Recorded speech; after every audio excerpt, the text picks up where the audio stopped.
Tes 1 2 3. Suara saya kedengaran? Dengar, Pak.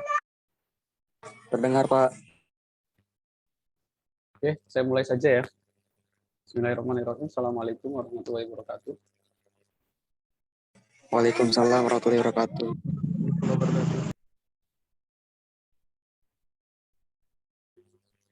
Oke, alhamdulillah di malam hari ini kita masuk perkuliahan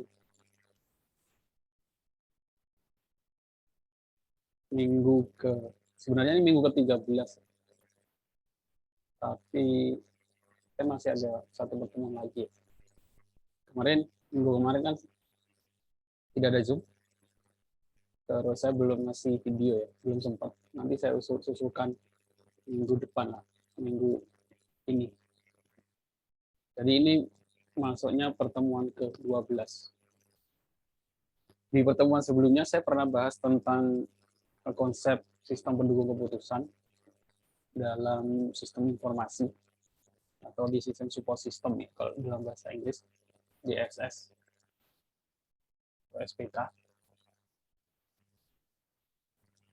Hari ini saya akan bahas salah satu metode dalam SPK. Mungkin sekarang pertemuan 12, tinggal 3 pertemuan lagi. 13, 14, 15. Jadi nanti akan saya bahas sedikit tentang data mining, konsep dan metodenya, contoh perhitungannya. Yang ini SPK.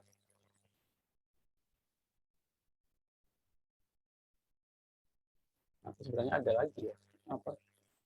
Machine learning. Perbedaannya apa? Jadi hampir sama. Ya, beberapa metodenya hampir sama. Kita bahas yang SPK dulu. Secara bahasa sih harusnya sudah kelihatan. Kalau SPK sistem pendukung keputusan. Kalau machine learning itu kita buat sistem yang bisa belajar untuk mengambil keputusan. Dia belajar sendiri. Kalau data mining, kita mengambil data, mengambil pengetahuan dari sebuah data. Nah, saya masuk ke metode yang pertama, yang SAW. Metode SAW, Simple Adaptive Weighting. Jadi, ini boleh kalian pakai kalau untuk yang mau topik skripsinya tentang ini. Nanti saya kasih contoh metode implementasinya, cara perhitungannya di pertemuan kali ini. Jadi kalian bisa implementasikan, tinggal ganti studi kasusnya. Contoh penelitian tentang SAW itu bagaimana? Contoh penelitian tentang SAW, nah ini saya ambil dari jurnal.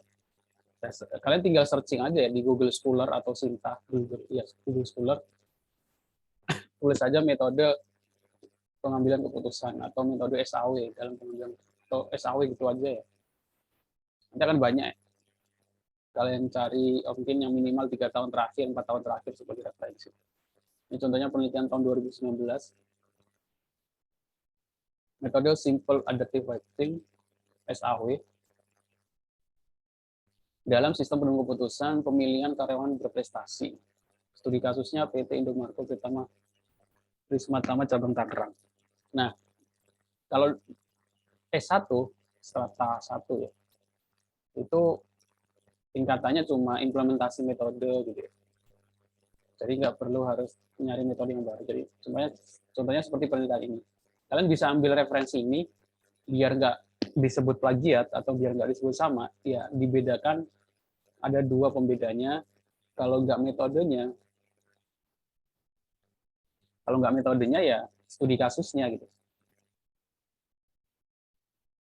Itu. Metodenya itu yang mana? Ya SAW-nya ini. Metode dalam pengambilan keputusan kan ada banyak, ada SAW, ada TOPSIS, AHP dan lain sebagainya. Kalian bisa cari referensi.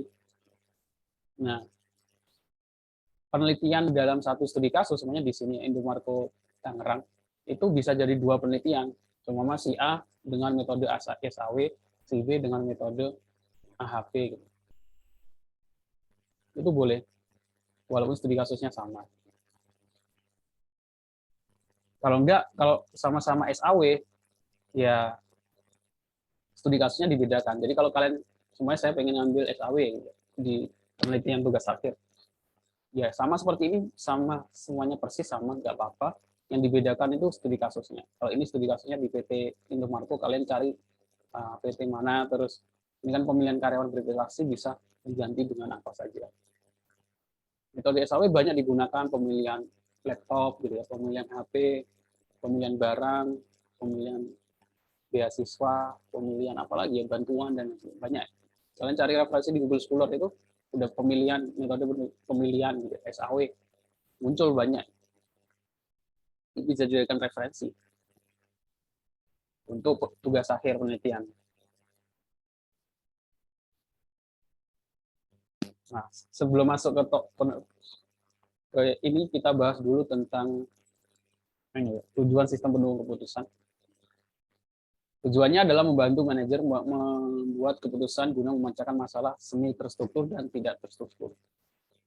Ini mungkin sudah saya bahas di konsep yang minggu kemarin tentang sistem pendukung keputusan.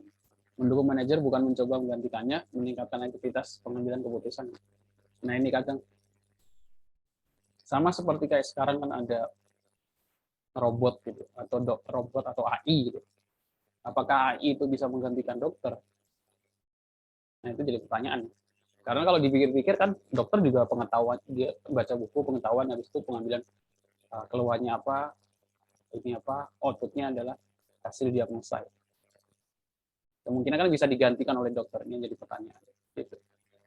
Bagi sebagian orang ya tidak setuju ya, kalau apalagi dari pihak dokter. Ya karena ada hal-hal yang nggak bisa digantikan oleh sistem atau aplikasi. Apalagi untuk sebuah tindakan. Gitu. Kalau sistem kan hanya menerima input saja, yang membaca, entah itu lewat suara. Kalau manusia kan lebih detail gitu, bisa merasakan dan sebagainya. Jadi kadang mendukung manajer bukan mencoba menggantikannya, mendukung ahli atau manajer bukan menggantikannya. Meningkatkan efektivitas pengambilan keputusan manajer. Walaupun pernah ada kemarin atau apa ya, pernah ada ini akurasi, perhitungan akurasi. Jadi ada sebuah, saya lupa linknya. Jadi ada sistem AI, dia untuk menentukan kanker atau apa dari membaca gambar X-ray. Ini ada puluhan gambar X-ray. Di sini ada dokter, di sini ada program. Ternyata emang lebih unggul di program, di membaca di mana itu kejadian. Ternyata lebih unggul di program, di akurasi dan lain sebagainya. Walaupun nggak terlalu jauh.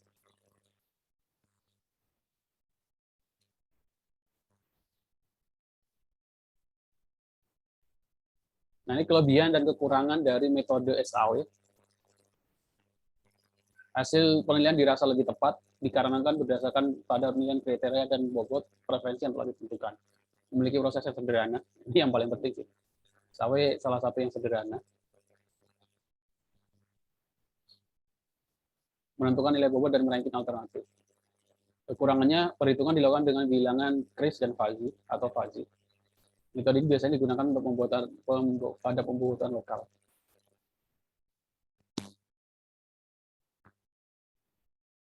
Itu kelebihan dan kekurangannya. Sekarang kita masuk ke cara perhitungan metode SAW. Nah, sebelum kita masuk, kita harus dengan istilah-istilah dulu dalam metode simple adaptive weighting ini. Istilah-istilah yang mungkin saya akan sebut berkali-kali ini ada 4. Ada kriteria, ada alternatif, ada atribut, ada data type. Kriteria itu apa? Kriteria itu parameter ya bahasanya, yang dijadikan parameter untuk menentukan sebuah keputusan atau ukuran untuk penilaian. Contohnya apa? Contohnya ketika ingin menentukan mahasiswa yang mendapatkan beasiswa. Berarti kriteria itu apa? Kriterianya ya bisa IPK, kehadiran, nilai, dan lain sebagainya. Itu kriteria. Contoh yang lain, sebuah perusahaan ingin menentukan rekrutmen pegawai baru untuk beberapa posisi. Nah, kriteria yang digunakan diantaranya pengalaman kerja, pendidikan, dan usia. Yang pertama, yang harus kita pahami dalam implementasi metode SAW di sistem pendukung keputusan adalah kriteria. Nah, dalam SAW ini kriteria nanti dibagi menjadi 2. Ada kriteria benefit dan cost. Sebenarnya secara bahasa ini bisa kelihatan sih. Kriteria itu kalau yang kita cari yang paling besar disebut benefit, kalau kita cari yang paling kecil disebut cost. Contohnya ya, Contohnya penghasilan orang tua gitu. Untuk menentukan beasiswa kan otomatis cari yang penghasilannya lebih kecil. Berarti dia masuknya ke POS. Terus IPK itu masuk ke mana? IPK itu kan otomatis kita cari yang IPK-nya paling tinggi untuk penentuan beasiswa. Maka dia masuk ke benefit. Kenapa kita pisahkan? Karena nanti ada hubungannya sama rumusnya. Rumus untuk menghitung benefit sama rumus untuk menghitung cost ini berbeda di metode SAW. Jadi ingat-ingat, jadi kriteria itu poin penilaiannya, tapi dia dibagi menjadi dua, benefit dan cost. Kenapa dibagi menjadi dua? Karena ada hubungannya sama namanya perhitungannya. Contoh yang lain, kemudian saya pengen menentukan membeli HP gitu. Jarang orang beli HP pakai aplikasi. Biasanya kan dipikir-pikir. Nah, kriterianya apa? Kalau RAM itu yang lebih besar, otomatis benefit. Kalau yang lebih kecil apa? Mungkin ada beberapa orang yang lebih suka layarnya lebih kecil. Seperti saya lebih suka HP yang layarnya 5 in. 5 in ke bawah. Jadi berarti ukuran layar itu masuk ke kriteria, tapi kriteria cost. Jadi semakin dia lebih kecil, nilainya semakin bagus. Sekarang kan ukuran HP itu kan 6,5, 6,9. Itu dipegang pakai tangan aja, jempolnya nggak sampai. Untuk ngetik Q yang paling pojok kan nggak bisa, perlu satu tangan. Terus istilah yang kedua alternatif. Maksudnya alternatif itu ya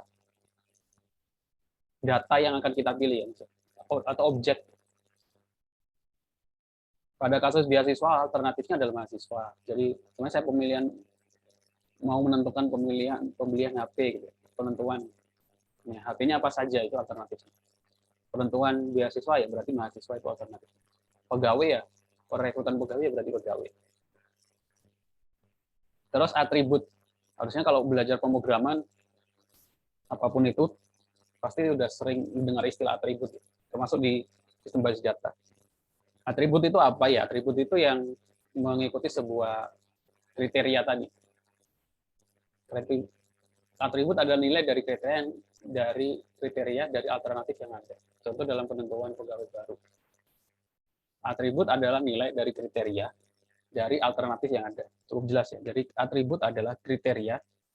Kriteria ini ada mahasiswa, ini ada sistem. Kriterianya itu adalah semuanya IPK. Nilai ada dari kriteria alternatif yang ada. IPK nilainya berapa? Dalam menentukan pegawai baru.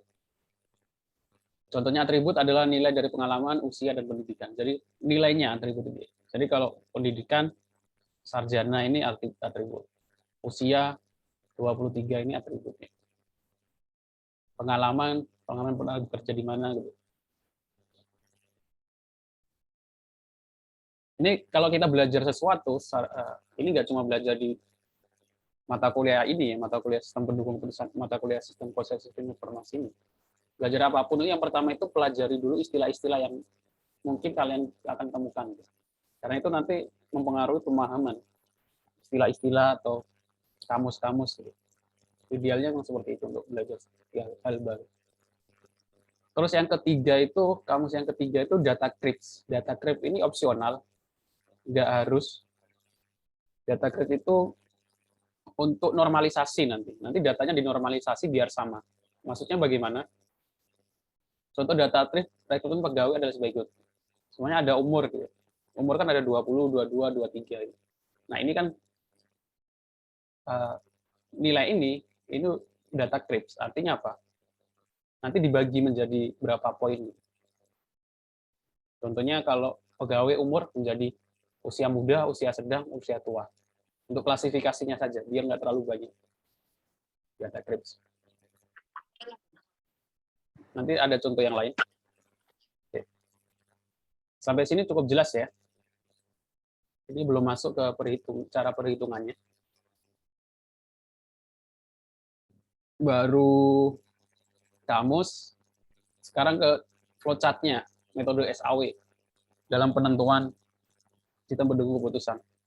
Flowchart-nya secara umum seperti ini. Mulai penentuan bobot kriteria, perbaikan bobot kriteria, memasukkan data tiap kriteria dan tiap alternatif, buat metrik keputusan, normalisasi metrik keputusan, ada 2 kali perhitungan dalam metode SAW. Kalikan metrik, terus preferensi tiap alternatif. Selesai, nanti outputnya adalah ranking. Jadi yang nomor 1 siapa, nomor 2 siapa, nomor 3 siapa. Otomatis kalau penentuan apapun yang juara pasti yang nomor 1. Flowchart-nya kira-kira cukup sederhana. Flowchart-nya kayaknya nggak benar sih. Tiba-tiba berpencar. Kalau dituliskan dalam bentuk kalimat atau pseudocode ya. Pertama, menentukan kriteria dan alternatif. Kedua, memberikan bobot kriteria. Jadi tiap-tiap kriteria itu nanti diberi bobot. Secara umum hampir semua SPK itu kebanyakan seperti itu ya. Tiap kriteria itu pemberian bobot. Membuat materi keputusan, perbaikan bobot kriteria, melakukan normalisasi, di proses pengalian matriks, terus ini perankingan yang terakhir. Itu flowchart-nya atau langkah-langkah dalam perhitungannya. Terus langkah-langkahnya itu secara umum dibagi menjadi 3. Yang pertama itu analisa. Analisa itu apa saja ya, ini menentukan kriteria, memberikan bobot. Itu analisa yang pertama. Nah, ini kalau kita studi kasus dalam sebuah kasus itu, yang pertama kita ketahui, terus cara menentukan kriteria itu bagaimana tergantung studi kasusnya ya. Kayak beasiswa itu, penentuan beasiswa. Yang menentukan beasiswa itu kriterianya apa saja itu siapa. Otomatis yang punya kebijakan gitu. Kita nggak bisa, kita harus ini apa namanya, interview, wawancara ke pengambil kebijakan. Jadi kriterianya itu apa saja yang diinginkan. Nggak bisa kita menurut sendiri ya, ngasal ya. Harus lewat wawancara.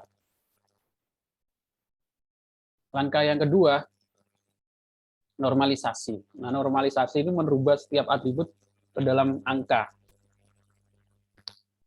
Bisa 0 sampai 1, bisa 0 sampai 5. Atau menentukan mana kriteria-kriteria yang masuk ke dalam kriteria cost, mana kriteria-kriteria yang masuk ke dalam kriteria benefit. Adapun rumus normalisasi metode SAW adalah sebagai berikut. Jadi kalau benefit itu nilai paling dikalikan dengan nilai paling maksimal, kalau cost dikalikan dengan nilai paling minimal. Kalau ditulis rumus kayak gini mungkin agak nggak bisa, susah dijelaskan, maksudnya susah memahaminya. Nanti saya kasih contoh. Sebenarnya kalau ada rumus-rumus itu, kalau nggak terbiasa dengan matematika, langsung ke contoh saja biar lebih mudah memahaminya. Nah, cuma ada 2 perhitungan dalam metode SAW. Ini normalisasi. Terus yang selanjutnya adalah perankingan. Ya, hasil nilai tadi dikalikan dengan bobot. Melakukan perkalian seluruh atribut dengan bobot kriteria. Nah, bobotnya ini juga subjektif pengambilan keputusan gitu ya. Sebenarnya IPK atau penentuan beasiswa, IPK itu bobotnya berapa persen. Terus penghasilan orang tua itu berapa persen. Nah, itu subjektivitas, nggak ada aturan. Biasanya sering ditanyakan itu penentuan bobotnya itu bagaimana. Kalau nggak pengen subjektivitas ya kita harus melakukan ini, kuesioner. Sebenarnya saya pengen menentukan pembelian laptop gitu ya. Kriterianya harga, RAM, hard disk, ya, layar. Terus layar ini persentase bobotnya berapa persen. Nah, kalau biar lebih akurat ya kita harus nyebar ke mahasiswa yang pernah beli laptop. Nah, dia nanti ngisi, nanti kita rata-rata. Mungkin lebih ideal seperti itu. Kalau pengen lebih akurat gitu. Nah, sekarang masuk ke studi kasus, contoh. Contoh studi kasus perhitungan SAW, perguruan tinggi atau Universitas X hendak memberikan beasiswa kepada mahasiswa kepada 1 dari 5. Contoh 5 saja. Kalau studi kasus beneran kan bisa sampai puluhan, ratusan. Pemberian beasiswa tersebut didasarkan pada kriteria berikut. Nah, kriteria ini sudah ditentukan dari sini. Kalau kita studi kasus beneran belum ada, kita harus buat sendiri. Contoh di sini adalah kriterianya ada 1, 2, 3, 4, 5. Ada IPK, penghasilan orang tua, jumlah, tanggungan orang tua, prestasi, lokasi, jarak dari rumah. Lokasi atau jarak rumah ke sekolah. Nah, kriterianya sudah ada. Datanya ini adalah ini. Ini datanya. Ada nama, NIM, IPK-nya, penghasilan orang tua, jumlah tanggungan, prestasi, lokasi rumah. Sebenarnya kalau 5 ini nggak perlu sistem juga, kadang orang lebih subjektif, dilihat aja ya. Oh, IPK-nya paling tinggi 4, ini aja ya gitu ya. Kalau nggak mau ribet gitu ya. Nah, masalahnya kan ini nanti ada bobot dan ada cost dan benefit. Perhitungan cost. Jadi menggunakan SAW biar lebih objektif gitu. Ini datanya. Sekarang pertanyaannya, siapa yang berhak mendapatkan beasiswa gitu? Ini pertanyaan. Siapa yang berhak mendapatkan beasiswa?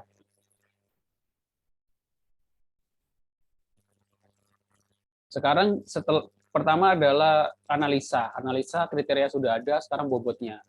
Di sini bobotnya sudah ditentukan. Jadi kalau ditotal harus 100%. 25 tambah 15, 30, 50, nah ini 100. 25 tambah 15, 5, 3, 4, benar 60. IPK 25%, penghasilan orang tua itu 15%, jumlah tanggungan 20, prestasi paling tinggi 30, jarak 10%. Nah, selanjutnya adalah penentuan cost dan benefit. Ini belum cost ke benefit ya. Ini data CRIPS. Data CRIPS itu kalau datanya itu dalam bentuk rank gitu ya, apa namanya? Nominal gitu, kita bagi biar lebih mudah poinnya. Dikelompokkan. Penghasilan 0 sampai 1 juta, kita kasih poin 1, 1 sampai 3, poin 2, 3 sampai 5, poin 3, di atas 5, poinnya 4. Terus untuk prestasi, kalau prestasinya tingkat kabupaten, poinnya 1, provinsi 2, nasional 3, internasional 4. Data ini nanti dikelompokkan biar menjadi data numerik. Kalau sudah kita rubah,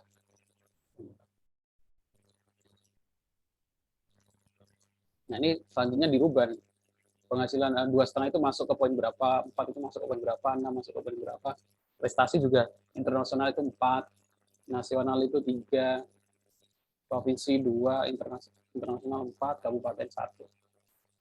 Jadi tujuannya seperti itu. Nah, proses perhitungannya pertama analisa. Kita analisa mana yang termasuk cost, mana yang termasuk benefit. Maksudnya, mana yang kalau semakin tinggi itu lebih bagus, mana yang semakin rendah itu lebih bagus. Jadi satu-satu. IPK masuk ke benefit ya, otomatis. Tidak memiliki data CRIPS. Penghasilan orang tua, cost, karena dipilih yang paling kecil. Jumlah tanggungan, benefit, karena dipilih yang besar. Prestasi, benefit, karena di nasional itu kan tadi menjadi 4. Jarak rumah kampus, kriteria cost, karena dicari yang paling kecil. Nah, ini kan subjektivitas pengambilan keputusan. Jarak rumah dari kampus. Untuk mempermudah melakukan analisa, dijadikan sebuah tabel. Jadi buat tabel seperti ini. IPK benefit, penghasilan auto cost, datanya CRIPS, tanggungan benefit, dan seterusnya. Kalau sudah, kita implementasikan ke tabel yang tadi. Hingga tabelnya berubah menjadi seperti ini. Cuma sebenarnya hanya ini saja yang berubah. Ini sama ini. Dari sini, baru kita hitung menggunakan rumus normalisasi tadi. Cara ngitungnya bagaimana? Kalau tadi kan rumusnya min sama max ya. Cara ngitungnya adalah kalau dia itu kriteria benefit dibagi dengan atribut paling besar. Kalau kriterianya cost dibagi dengan atribut yang paling kecil. Tadi yang cost adalah penghasilan ortu sama lokasi rumah. Jadi dibagi dengan nilai yang paling kecil. IPK semuanya dibagi. Jadi proses normalisasi itu dibagi dengan yang kalau benefit yang paling besar, kalau cost yang paling kecil. Itu saja. Jadi rumusnya mix match tadi seperti itu.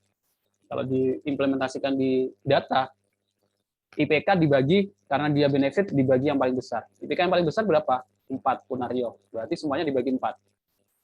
Akhirnya muncul data baru. Penghasilan orto dia termasuk kriteria cost. Dibagi yang paling kecil adalah 1. Jadi semuanya dibagi 1. Terus jumlah tanggungan dibagi yang paling besar 4. Prestasi dibagi yang paling besar 4. Ini alokasi dari rumah dibagi yang paling kecil 70. Akhirnya muncul data baru. 1 kali lagi proses, habis itu selesai metode SAO. Kalau sudah, kita masukkan data baru tadi ke dalam hasil normalisasi ya. Lionel Messi, Ronaldo, Salah, Ponario, Lewandowski gitu. Nilainya sudah berubah setelah normalisasi. Nilainya, kalau dilihat diperhatikan nilainya antara 0 sampai 1.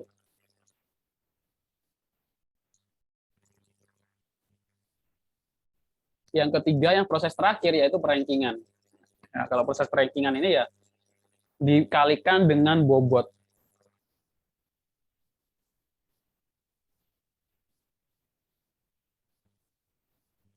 Dikalikan dengan bobot. Masing-masing dikalikan dengan bobot. Jadi nilai IPK dikalikan dengan bobotnya berapa persen, penghasilan itu dikali bobotnya yang tadi ya. Jumlah tanggungan 20%, prestasi 30%, lokasi rumah 10%. Terus di total semuanya, nah itu muncul nilai akhir. Setelah itu dirankikan dari yang besar ke kecil. Kalau dihitung Lionel Messi 0,98 kali 25 dikali bobot semuanya, terus di total 79. Ronaldo nilainya 70, Muhammad Salah 65, Ponario 85, Lewandowski 57. Nah itu ya di ranking. Yang paling tinggi siapa? 85. Tetap ya yang nilainya, yang IPK-nya 4. Ponario iya gitu, IPK-nya 4. Jadi yang berhak akhirnya yang berhak mendapatkan beasiswa adalah yang Ponario Asmaman. Karena nilainya paling tinggi, nilai akhirnya. Oke. Sampai sini mungkin ada yang mau ditanyakan?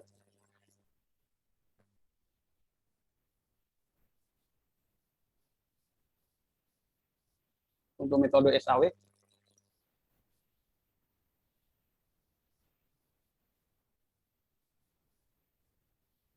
Tidak ada. Belum, Pak. Nah, kalau kalian pengen topik skripsi tentang ini, sangat mudah ya. Kalian tinggal cari studi kasus sebenarnya. Kalau aplikasinya sangat banyak, tinggal banyak. Nah, biasanya kalau kalian ini, kalian tinggal, biasanya kita harus hitung dulu manual di Excel. Hitung manual di Excel gitu. Itu untuk Excel-nya kalian bisa download di sini. Baru nanti kita implementasinya di sistem. Untuk contoh sistemnya ada nggak? Banyak ya. Kalian tinggal buka di GitHub, tulis saja metode simple adaptive waiting di GitHub. Contohnya ini, saya sudah searching di GitHub SPK metode SAO sudah ada. Jadi kalau pengen ngambil topik penelitian tentang ini ya, tinggal cari studi kasus, kriteria dan lain sebagainya disesuaikan dengan studi kasusnya, pembuatan programnya contohnya sudah banyak, tinggal disesuaikan data, tampilan dan lain sebagainya, cukup ya. Jadi nggak ada kendala sih, sudah ada. Ini salah satu contoh di GitHub. Bentar.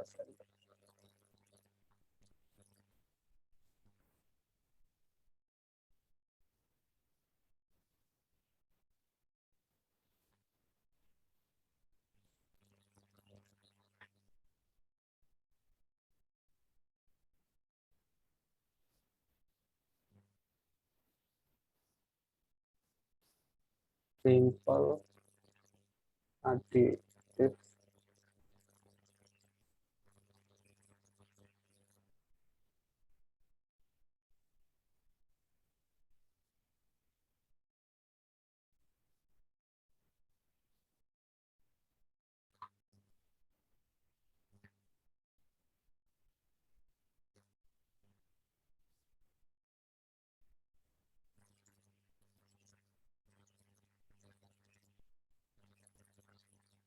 Nah, ini saya coba pencarian di GitHub.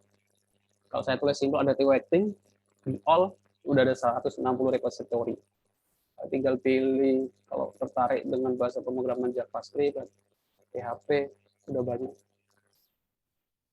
Tinggal apa? Ya tinggal kalian pilih yang menurut kalian bagus, terus implementasikan di apa namanya studi kasus kalian gitu. Jadi nggak ada istilahnya harusnya ketika tugas akhir pemilihan topik masih bingung ngambil skripsi tentang apa. Sampai sini ada yang mau ditanyakan? Iya,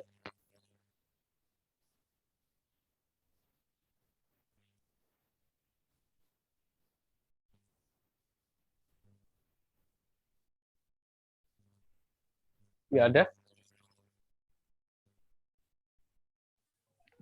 Cukup, Pak. Cukup, Pak. Ya. Oke, kalau nggak ada, ya nanti kemungkinan project UAS-nya ada hubungannya, kalau nggak SPK ya data mining, tapi nggak sampai pembuatan program, paling Excel saja. Paling nggak kalian tahu hitung-hitungannya, ngerti hitung-hitungannya. Seperti itu. Oke.